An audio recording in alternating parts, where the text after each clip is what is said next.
Hello guys, मैं हूं धर्मेंद्र और आप देख रहे हैं बेस ऑफ लाइफ का यूट्यूब चैनल। दोस्तों, आज हम बात करेंगे जीवन में तनाव के बारे में। जैसा कि यदि आपने अपने जीवन में किसी कैरियर के बारे में सोचा है कि मुझे ये करना है, मुझे ये बनना है, और आप कुछ भी करने की ठान लें, तो सब कुछ आपके हाथ में नहीं होता है। सफलताएं और सफलताएं आपके जीवन में लगी रहती हैं। जैसा कि 60,000 की पुलिस की वैकेंसी आई है अभी, और फार्म भरे हैं 60 लाख बच्चों ने। होना तो सिर्फ 60,000 को ही है, बाकी के लोगों को निश्चित तौर पर असफल ही होना है। 10 से 11 लाख लोग आईएएस का फॉर्म भरते हैं और 5 लाख लोग ही आईएएस का एग्जाम देते हैं। 1,000 लोग उसमें से सेलेक्ट होते हैं। हर एग्जाम को घुमा फिरा के देखेंगे तो यही होता है। पॉलिटिक्स में, बिजनेस में, स्पोर्ट्स में, हर जगह कंपटीशन है। सफल होने की जितनी संभावनाएं हैं, उससे कई गुना ज़्यादा असफल होने की संभावना भी है। सफल नहीं हुए तो क्या करेंगे? और मैंने बहुत से लोगों को देखा है कि सपना था ये बनने का, वो बनने का, और नहीं बन पाए, तो 20 साल से घूट घूट करके जी रहे हैं। तो मैं आप सभी से ये निवेदन करूंगा कि यदि आपकी आर्थिक पृष्ठभूमि मजबूत नहीं है, तो दूसरा ऑप्शन भी लेकर के चलिए, जिसे ब्रेकिंग बैकअप आप कह सकते हैं। किसी कैरियर को दिमाग पर उतना हावी मत होने दीजिए कि वो नहीं होगा तो कुछ नहीं होगा। आप उस दौर के व्यक्ति हैं जहां इतने ऑप्शंस इस दुनिया में पड़े हैं जितने कभी नहीं थे।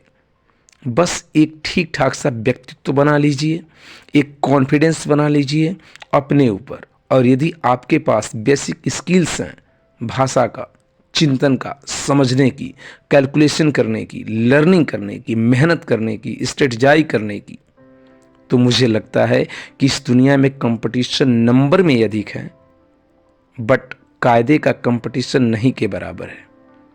बहुत मजबूत लोगों से आपको भिड़ना नहीं पड़ता है।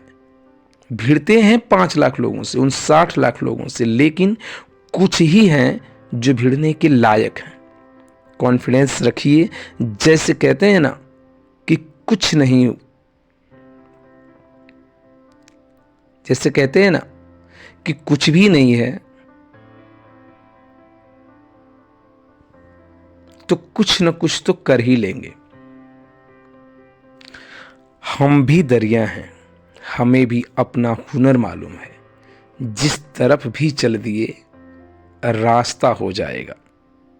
इतना भरोसा अपने ऊपर रखिए कि ठीक है, जो नहीं मिला वो नहीं मिला, कोई और सही।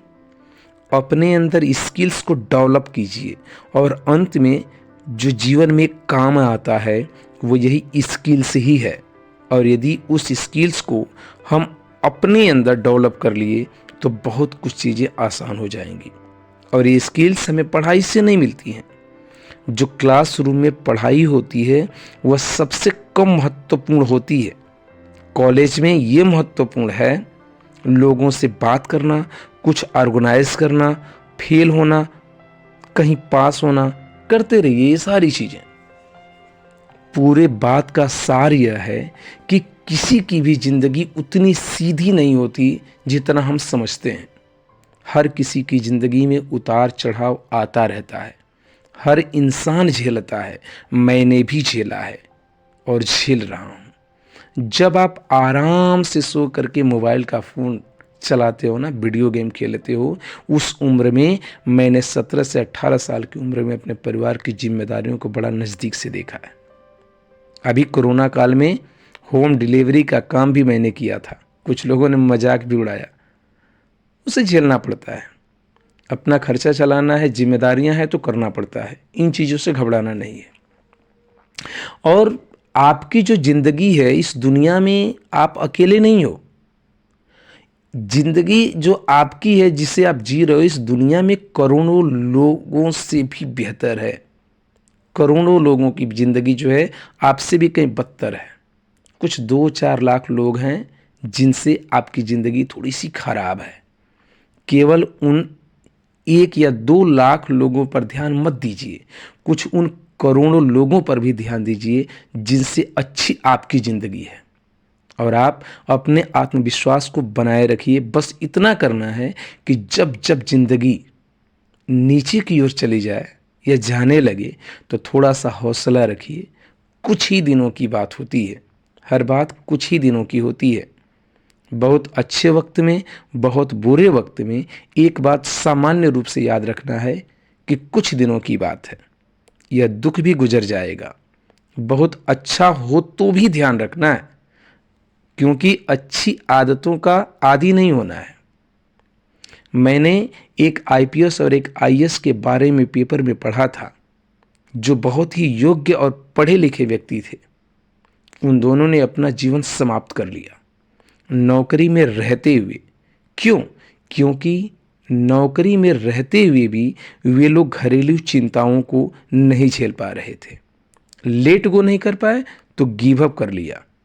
और इसलिए मुझे ऐसा लगता है कि हम लोग बच्चों को जितना ज़्यादा अंग्रेजी, हिस्ट्री, मैथ, इकोनॉमिक्स, लिटरेचर आदि चीज़ों की शिक्षा देते हैं, सिखाते हैं, वो भी ज़रूरी है। लेकिन उससे कहीं ज़्यादा ज़रूरी यह शिक्षा है कि हम उन बच्चों में ये शक्ति, ये पावर जनरेट करें कि वे अपने इमोशन को समझ सकें और उसे झेल सकें। जब जीवन ऐसा लगने लगे कि सब खत्म हो जाएगा, सारी चीज़ें खत्म हो गई हैं, जब जीवन में ये लगने लगे कि जीवन बड़ा कठिन हो गया है, बड़ा टफ हो गया है, तो उससे बाहर कैसे निकलें, शायद यह जीवन का सबसे महत्वपूर्ण लेसन होता है, जो हम सबको सीखना चाहिए और बच्चों को भी सिखाना चाहिए। क्योंकि कुछ लोग देश की सबसे अच्छी नौकरी में होकर के भी, सफल होते हुए भी जीवन को नहीं बचा पाए। क्योंकि दूसरों की नज़र में आप सफल हो जाएं और खुद की नज़र में शून्य हो जाएं तो जीवन कैसे बने, ये कैसे बचे? इन सारी बातों का एक ही मतलब है कि यदि आप खुद को ही हैंडल नहीं कर पाए तो आप और किसी को कैसे हैंडल कर पाएंगे? दुनिया को हैंडल करने से पहले खुद को हैंडल करना होगा। और इसका सबसे आसान और रामबाण उपाय है द आर्ट ऑफ लेटिंग गो। जाने दो। कुछ भी आपके जीवन में ऐसा हो कि जिसको करने की आपकी बहुत ही अभिलाषा थी, बहुत प्रबल इच्छा थी, और आप उसमें असफल हुए, तो ये मान लेना है कि इससे कहीं बेहतर चीज़ मेरा इंतज़ार कर रही है। उसके लिए ना तो निराश होना है और ना ही बैठ के रोना रोना है, बिल्कुल नहीं। यदि ये बात आपको अच्छी लगी हो, मेरी वीडियो अच्छी लगी हो, तो वीडियो को लाइक करें और अपने दोस्तों में इसे शेयर करें और अपना कमेंट अवश्य दें। मिलते हैं कुछ ऐसी ही वीडियो के साथ। गॉड